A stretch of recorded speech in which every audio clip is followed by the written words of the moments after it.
Welcome to the channel, everyone. DRSN here. So I wanted to change things up. I won't only be discussing basketball, but I will be discussing educational stuff. I'll talk about literature and films in this channel. So I thought of talking about something that's important in our lives, and that's knowing about finance. So in this lecture, this is a finance lecture, and the notes, key terms, and examples they come from this book, How to Adult Personal Finance for the Real World by Jay Kazin. If I mispronounce the last name, I'm sorry. So let's get started. So what is interest? Interest is essentially the cost of cost of borrowing money, excuse me. And examples of interest payments could be when you're paying off a car, so a monthly payment, credit card payments, your student loan for college, and for paying off your house payment, your mortgage. So what is essentially a down payment? Is when you agree to pay a little bit money up front, not paying the whole price of the service or product, but you will pay the rest over a period of time. So essentially, something simple explanation of this could be when you're trying to buy a product, you don't have all of the money available. You can't pay off. You don't want to pay off the the entire product, but you want to make an initial payment, and you want to pay off the product as time goes on, or monthly or yearly. So I'll give an example of a car. So in this example, you want to buy a used car. The total cost is $16,000, but so you're gonna give initial payment. You don't have $16,000 on you currently, which is okay. That's okay. So you're gonna make a down payment of 4,000. You have $4,000 in your bank. You give that as a down payment, but that 12,000 remaining, that's the money you're borrowing, because that's the you essentially you have the car at your service, but you still have to pay it off. So that's the money borrowed. It's known as the principal, the amount that's remaining. And interest is interest is, as mentioned before, is the cost of the cost of borrowing money. So that 12, you not only have to pay that 12,000, but there's gonna be interest on it in terms of a rate. So you're eventually gonna be paying more than $12,000. Depend how much, it depends on this percentage rate, which is known as a APR, annual percentage rate. This will determine how much you'll be charged. So your monthly car payments, half of it, not half of it, some of it will go towards your principal, and then some of it will go towards your interest. Your goal is to get a low APR rate, because if your APR rate is high, then you're gonna be paying more. You're gonna be paying more than 12,000 as states here, but it'll be like much more. So yeah, the goal. So I'll bring a chart. So this is an example. Let's say the money borrowed, that principal is $12,000, but your APR is 10%. So in terms of a decimal, that's 0.1, and then so your interest per year is the principal multiplied by the APR in decimal form, $12,000 times 0.1. That's $1,200 per year of interest, and then interest per month, you divide this by 12, because there's 12 months in 1 year. So that 1,200 divided 1,200 dollars divided by 12 is $100 interest per month. That's as starting. So let's say your monthly car payment is $200. $100 goes towards the principal payment, and the $100 goes towards the interest. But that will change as you make your payment, as you'll see in the next slide. Okay. So the amount owed is initially 12,000. Your car payments is $200 per month you're making. So the $100 I mentioned, $100 goes towards the principal, and $100, the another 100 goes towards your interest. So the cost, you do 12,000 minus 100, 11,900 remaining. You still have to pay off. And for month two, the second month, you have $11,900 remaining. Again, your principal increases and your interest your interest payment decreases because this is a concept I'll talk about on the next slide. It has a famous name, but there's a theory like as you pay off your principal monthly, your interest will decrease slowly as well. The more money that you get towards your principal, the less it goes towards your interest. So your interest is decreasing. That's a good thing. And you do 11,900 minus 101, and you get 11,799. For month 3, 11,079 minus 102, and that's $11,697.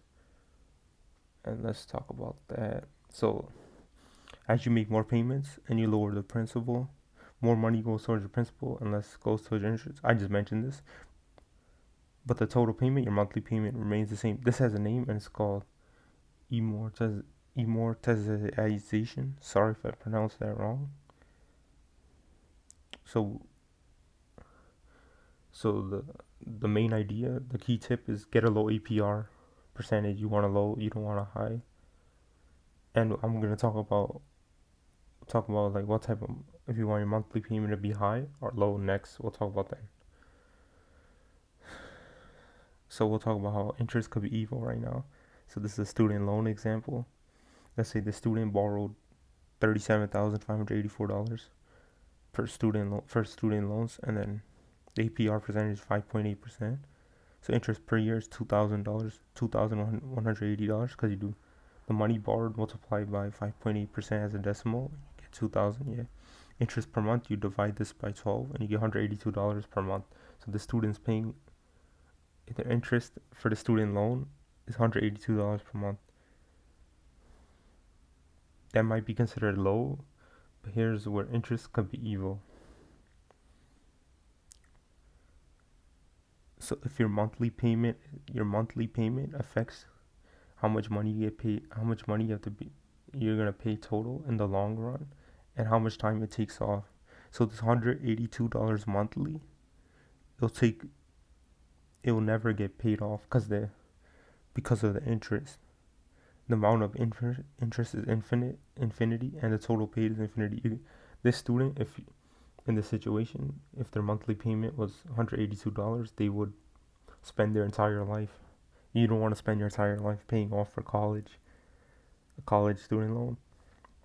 So as you increase the monthly payment, the years to pay off decreases, and the amount paid in interest also decreases, and your total paid is now 99,000. But you borrowed this much. This is how much interest. That's because of the interest. So now you can see the difference between $200 monthly payments and $300. It takes 41 years to 16 years. So when you get told about low monthly payments, if you do not go for a low monthly payment with a high APR, a high interest rate, annual percentage rate, you're gonna end up paying. You might pay it off for like most of your life. You end up paying off that loan. So your goal is to get a monthly payment that's not too high to where you can't afford it, or it's not too low where it's gonna take you forever to pay off. And at the same time, you want your APR to be a low percentage, probably like 2 or 3%. In this example, it was 5.8%. I think that's high.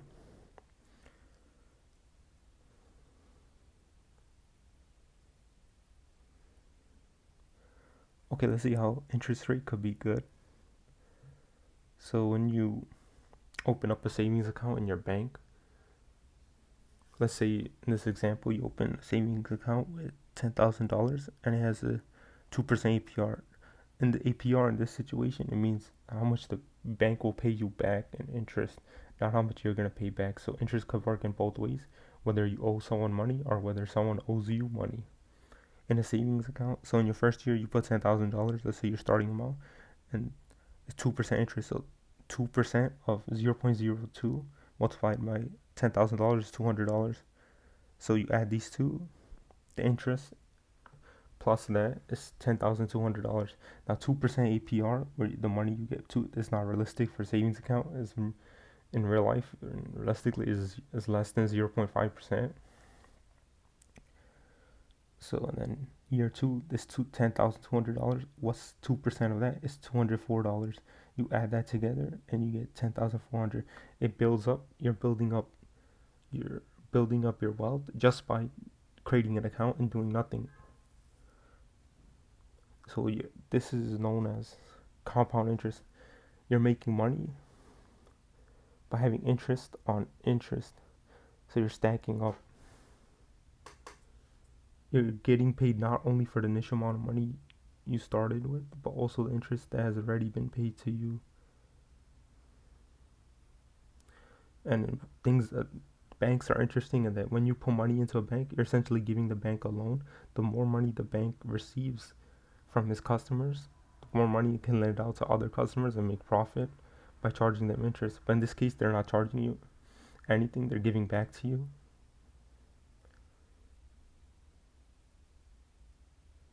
So key takeaways is when you borrow money, you need to pay back more than the original amount. That's because of interest. The principal amount that's required plus the interest that builds on top of that, which is known as your interest rate, annual percentage rate, APR. And you want a low APR, yeah, when you borrow money. Due to, let me read this third bullet point. Due to interest, the faster you pay off the loan, the less you pay overall. Low monthly payments are good in the short run, but higher monthly will save you money in the long run. Yeah, so you don't want a super high monthly payment, but you don't want a super low monthly payment. You definitely do not want a super low monthly payment with a high APR. It'll take you 50 to 60 years, or it might take you your entire life to pay off that loan. So don't go for that. Interest is not always bad, as I mentioned in our last example. When someone pays you back, like a bank pays you back for opening a savings account. You get compound interest. Interest build on interest. That money stacks up. I mean, that example that I gave 2% APR is not realistic, but I think you get the point. So that's it for today's lecture. I'll be making more finance lectures. I'll think about making mathematic lectures too. And then I just wanted to take a break from basketball, but I will be continuing to make basketball lectures as well.